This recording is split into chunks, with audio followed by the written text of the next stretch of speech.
Okay guys, so here we have another houseplant edition that we are doing. So basically I just got some snake plants.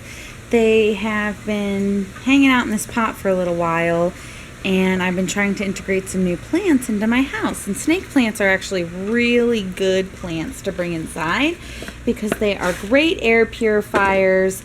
They have these gorgeous root systems, and they basically can adjust to whatever size pot that they're in. So I'm just gonna put this big pot into a couple smaller pots, and I'm gonna start building them up in size. These guys, depending on their root system and how much they have space to grow wise, can get very big. And that's really what I want here, is I want big, tall, healthy plants. So I'm just going in here. These guys seem really wet, and I'm just breaking up the root systems. If they seem pretty attached, because these things grow via a nodule root system, so the root will grow, and then another plant will pop up along the root, and then another plant will pop up along the root. And if they don't have their own root systems established enough, like if I were to break these apart, you could probably hear it. Break them apart like that. If they don't have an established root system like this one does, when you do that, this baby plant can actually die. So you can kind of see how there is other little babies and leaves starting to pop up, but this guy's not going to live, obviously, because he doesn't have a root. So what I'm going to do is I'm going to take, this looks like what seems to be the mama plant, and I'm going to plop her down into her own little pot. And then we got what looks like to be a couple little babies, and then another big plant. So I'm just gonna check to make sure that this baby has got a good enough root system. It still is pretty attached, but it does have enough, so I'm gonna, you hear that? Give it a little, just give it a little snap.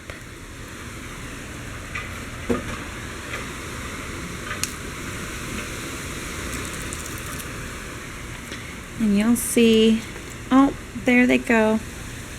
So now I've got two beautiful baby plants with their nice root balls. Beautiful. And two big plants. I'm gonna give these guys just a little trim. Make it little roots. Refreshing it up. If you notice that there's something going on in the soil that the plant doesn't like, change out the pot. I mean, there's just, it's a lot of guess and check. It's a lot of knowing your plants and making sure you're paying attention to your plants. And then there's also the certain plants just like certain things, and you have to understand that. If you get a plant that keeps dying for some reason, like for some reason peace lilies, I always kill them. I don't know why, but I always do. Research what you could be doing wrong. Are you overwatering? Are you not watering enough? Are you not giving it enough light? Or is it not in a good space? I just always think I tried to bring the peace lilies inside, and they like light. They like a lot more light than I could provide them, and that's why they never lived. So I gave up. Even though it's a beautiful plant and I would love to have one in my house. I don't know. I guess I'm very much a guesser and checker when it comes to this stuff. If a plants ultimately want to live and they don't require a lot to survive, some good soil, some water, some sunlight, you know what I mean? And you just go from there. If it dies, it dies. You move on to the next and figure out how to do it better. If it lives, yay, and you repeat that process. I've never been one to, I don't want to say cry over dead plants, but cry over spilled milk when it comes to my plants. You learn as you go, and you keep propagating like I'm doing, because every time I do one of these houseplant videos, I get 5 plants instead of 1, and you end up with a house and a backyard in a couple years that's completely filled with plants, and you don't know what to do with it. So you decide to start a YouTube channel, and yeah, basically that's how all this started. Is I just love plants, and I collect them, and I hoard them, and I want to share my love with everyone else. And if you see something in particular that you absolutely love and need to have it, obviously you can DM me. I've got plenty of them. I wouldn't mind sharing the love. But yeah, so that's what we're going to do. Is we already potted our 2 little babies. You can see baby number 1, baby number 2, 2 little new guys going in. Okay, so I like the way these guys look together, so I'm going to leave them together because they seem to be flourishing pretty well. And I'm going to put them in this big pot.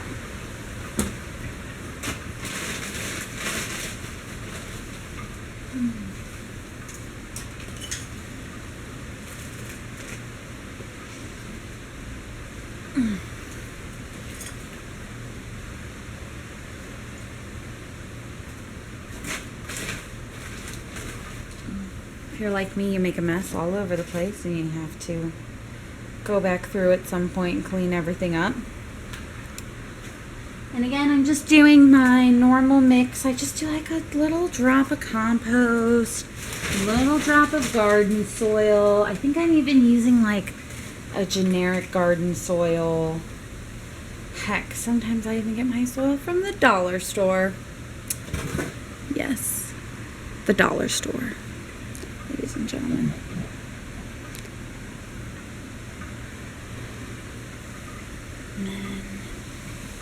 And eventually we'll go over a big composting unit.